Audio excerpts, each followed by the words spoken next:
যেমনটা আপনাদের জানাচ্ছিলাম, এই মুহূর্তে যে খবর আমাদের নজর রাখতেই হচ্ছে, আপনারা জানেন নিষিদ্ধ স্যালাইনে ব্যবহার করায় মেদিনীপুর মেডিকেল কলেজে এক প্রসূতির মৃত্যু হয়। 3 জন প্রসূতির অবস্থা তারা সংকটজনক অবস্থায় মেদিনীপুর মেডিকেলের সেখানকার আইসিইউতে ভর্তি ছিলেন, কিন্তু এবার তাদের অবস্থা আরও ক্রিটিক্যাল হওয়ায় মেদিনীপুর মেডিকেল থেকে এসএসকেএমে নিয়ে আসা হয় 3 জন প্রসূতিকেই, এবং তাদের অবস্থা এখনো সংকটজনক। 2 জন ক্রিটিক্যাল কেয়ার ইউনিটে এবং 1 জন আইটিইউতে চিকিৎসাধীন। আরও বিস্তারিত জানবো আমাদের সহকর্মী সৌরভ দত্ত এই মুহূর্তে সরাসরি রয়েছেন। সৌরভ, এই মুহূর্তে যে প্রসূতিরা যাদের মেদিনীপুর মেডিকেল কলেজ থেকে এসএসকেএমে নিয়ে আসা হলো তারা কেমন রয়েছেন, এবং তাদের পরিজনেরা অভিযোগ করছিলেন যে যখন তাদের কলকাতাতে নিয়ে আসা হচ্ছে শেষ মুহূর্ত পর্যন্ত তাদের নাকি এটা জানানো হয়নি তাদের কোন হাসপাতালে নিয়ে যাওয়া হচ্ছে।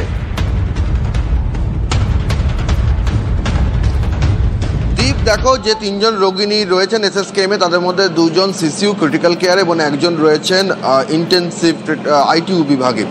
আর তাদের মধ্যে যিনি আইটিইউতে রয়েছেন তার নাম হচ্ছে 19 বছর বয়সী নাসরিন খাতুন। তিনি আইটিইউ 6 নম্বর বেডে ভেন্টিলেশন সাপোর্টে রয়েছেন।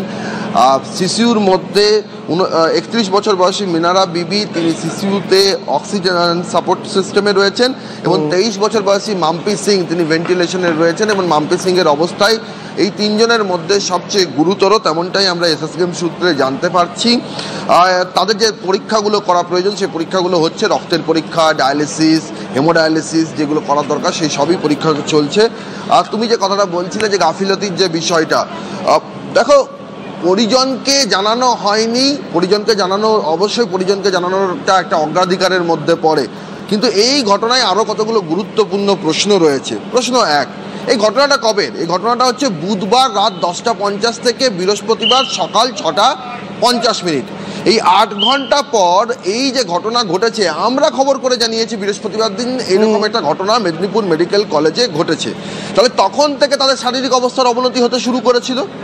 শুক্রবার সকালে একজন রোগিনী মারা গেল। তারপর স্বাস্থ্য ভবন সেখানে যারা ভাবলেন, তারা মনস্থির করলেন যে বিশেষজ্ঞ দল যাবে। শনিবার বিশেষজ্ঞ দল গেল।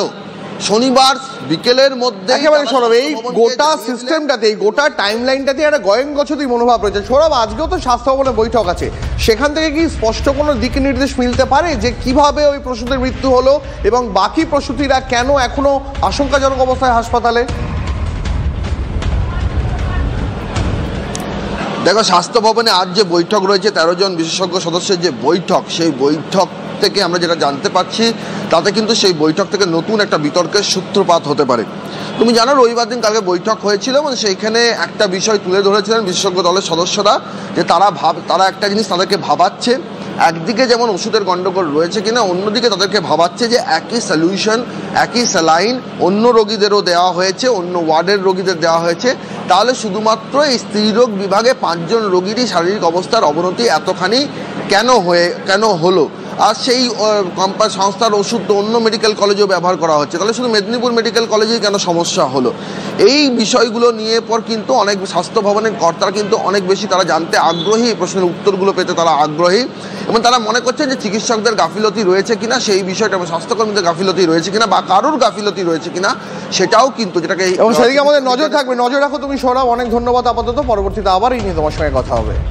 মেদিনীপুর থেকে 3 প্রসূতিকে কলকাতায় আনার ক্ষেত্রে চূড়ান্ত গাফিলতির অভিযোগ। কোথায় নিয়ে যাওয়া হচ্ছে জানানোই হয়নি দাবি পরিবারের। প্রশ্নে স্বাস্থ্য দফতরের ভূমিকা। বিশেষজ্ঞ দল মেদিনীপুর ছাড়ার আগেই প্রসূতিদের স্থানান্তরের পরামর্শ। তারপরেও এসএসকেএমে আনতে এত দেরি কেন? স্বাস্থ্য দফতরের কেন এই গয়ঙ্গচ্ছ মনোভাব? উঠছে প্রশ্ন। বলতে গেলে তো সিকিউরিটি তো ঢুকতে দেয়নি, ডাক্তারের সাথে কথা বলবো কি করে, সে তো ঢুকতে দেয়নি। না বলে না এখন যাওয়া যাবে না, ট্রান্সফার যে করছে সে যে কথা বলছে আমার মেয়েটা, যে ভর্তি করার পরে কি করলো জানিনি, বলতে পারবো না, সেই থেকে আমার মেয়েটা আর কথা বলে না। আর কদিন হলো বলো?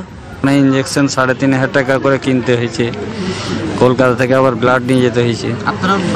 আমরা যখন পেশেন্টটা তুলছি তখন পর্যন্ত আমাদেরকে বলেনি যে পেশেন্ট যাবে, ওখানে বলেনি। গাড়িতে উঠছে এই অ্যাম্বুলেন্সে, তাও বলেনি যে এই রুগীটা উঠবে, এরকমও বলে না। হ্যাঁ, এবারে যে গাড়িতে জানতে চাইলেও কি করে বলবে কোন ডাক্তার কে কি, ওরকম তো সিস্টেম নাই ওখানে। মানে কোন ডাক্তার চিকিৎসা করছে সেই কিছু জানি না।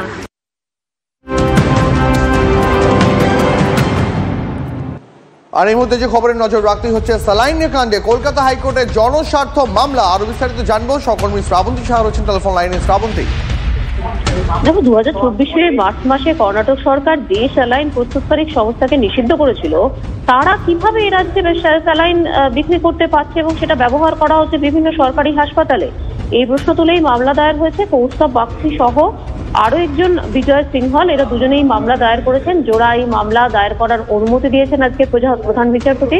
বৃহস্পতিবার একেবারে শুরুতেই এই মামলা শুনানি হওয়ার সম্ভাবনা থাকছে। অনেক ধন্যবাদ তোমার শ্রাবন্তী। টিভি9 বাংলার খবরে ঘুম ভাঙলো। মালদার হরিশ্চন্দ্রপুর গ্রামীণ হাসপাতাল থেকে সরানো হলো পশ্চিমবঙ্গ ফার্মাসিউটিক্যালসের স্যালাইন। আর নিষেধাজ্ঞার পরও রিঙ্গল ল্যাকটেট স্যালাইন ব্যবহার হচ্ছিল এই হাসপাতালে। টিভি9 বাংলার সেই ছবি সামনে আসতেই শোরগোল পড়ে যায়। এরপরই জেলা স্বাস্থ্য দপ্তরের ওই বিতর্কিত সংস্থার স্যালাইন সরিয়ে ফেলতে নির্দেশ দেওয়া হয়। এরপরই যাদের ওই স্যালাইন চলছিল তড়িঘড়ি খুলে নেওয়া হয়। পাশাপাশি মজুদ নিষিদ্ধ স্যালাইনও সরিয়ে ফেলা হয়। সব বন্ধ করা হয়েছে, হ্যাঁ, এবং আমাদের নির্দেশিকা এসছে। কখন আসলো নির্দেশিকা? আমাদের ডিস্ট্রিক্ট হেলথ থেকে বলা হয়েছে এবং আমাদের যিনি বিএমই সাহেব আছেন উনি আমাদেরকে বলেছেন, সেই জন্য আমরা সেটাকে যেটুকু ছিল সব আমরা ডিসকার্ড করে দিয়েছি। যে আজকে থেকেই সরানো হয়েছে আরএলটা?